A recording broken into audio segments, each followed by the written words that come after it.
क्या आपने नोट किया है बदलते मौसम में कुछ बच्चों को मुसलसल छींकें क्यों आती हैं? उनका नाक क्यों बहने लगता है मुसलसल?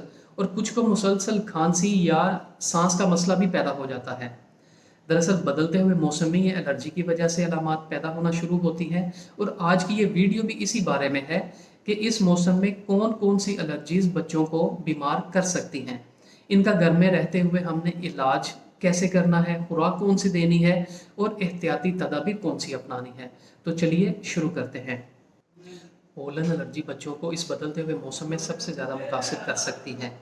ये दरअसल पौधों, दरख्तों और घास के छोटे छोटे से ज़रात होते हैं और इस बदलते हुए मौसम में हवा में इनकी मिकदार चूँकि बहुत ज़्यादा बढ़ जाती है और जो ही ये नाक के रास्ते हमारे जिस्म में दाखिल होते हैं तो मुदाफ़ती निज़ाम में खलल पैदा करके इन एलर्जी की अलामात का बायस बनते हैं, जिससे बच्चे की आंखें सुर्ख हो जाती हैं, मुसलसल छींकें आती हैं, नाक मुसलसल बहने लगती है, मुसलसल खांसी रहने लगती है या फिर कुछ बच्चों को वक्फे वक्फे से खांसी के शदीद अटैक्स आते हैं। सांस की कैफियत भी ख़राब हो सकती है और सांस से सीटी नुमा आवाज़ें आने लगती हैं। गर्ज ये कि ये नाक या चेस्ट एलर्जी को ट्रिगर भी कर सकती है और इन अलामात का बायस बन के बच्चे की तबीयत को बिगाड़ सकती हैं।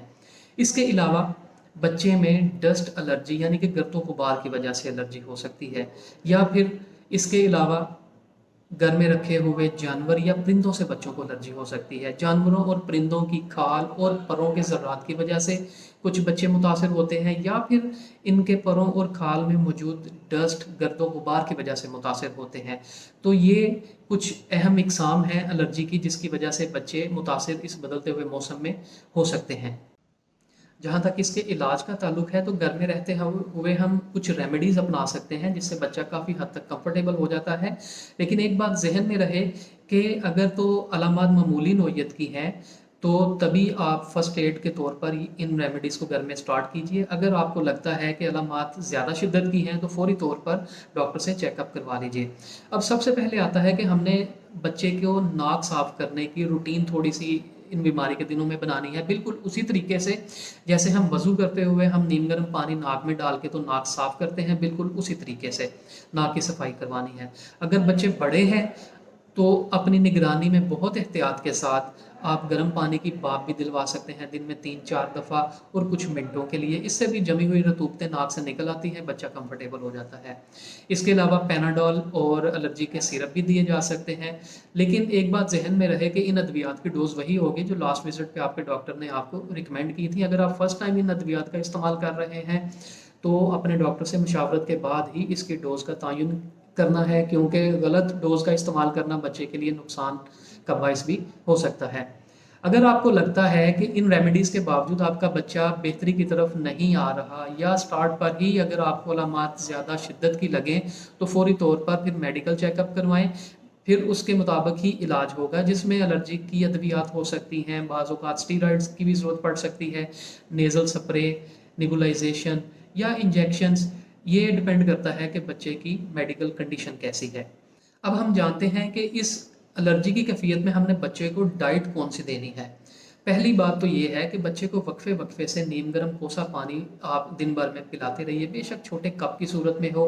नीम गर्म पानी में एक चुटकी नमक डालकर भी पिलाया जा सकता है। बच्चा अगर 1 साल से बड़ा है तो दिन में 3-4 दफ़ा शहद मिक्स करके भी पिलाया जा सकता है। हर्बल टी भी दी जा सकती है। इसके अलावा हम चिकन या गोश्त की यखनी उसे पिला सकते हैं, वो भी हेल्पफुल है, या चिकन सूप दे सकते हैं, वेजिटेबल सूप दे सकते हैं, या कोई भी शोरबे वाला सालन बच्चे को खिलाया या पिलाया जा सकता है। उसके साथ रोटी या चावल भी दिए जा सकते हैं। चावल खिलाना भी मना नहीं है, रोटी खिलाना भी मना नहीं है। बच्चे की डाइट अच्छी रखेंगे तो ही बच्चे में इम्यूनिटी बेहतरी की तरफ आएगी और बच्चा जल्द रिकवर हो जाएगा। इसके अलावा बच्चा जो ही थोड़ा सा बेहतरी की अलामात आपको नज़र आना शुरू हों तो विटामिन सी से भरपूर फ्रूट्स जो है उनका इस्तेमाल भी करवाएं। चूँकि हमारे यहाँ मिथ्स हैं कि हमने तुर्श चीज़ें जो है वो बीमारी के दिनों में नहीं देनी, तो बेहतर है कि जब ये अलामात बेहतर हो जाएं, जैसा कि हम किन्नू और मौसमी दे सकते हैं, इसमें विटामिन सी होता है, गाजर है, स्ट्रॉबेरी है, तो इससे इम्यूनिटी बच्चे की बेहतर हो जाती है और फर्दर जो फ्यूचर में अटैक्स आने हैं उससे काफ़ी हद तक हमारी बचत हो जाती है। इसके अलावा रूटीन में आप शहद भी, अगर बच्चा 1 साल से बड़ा है तो वो भी दे सकते हैं।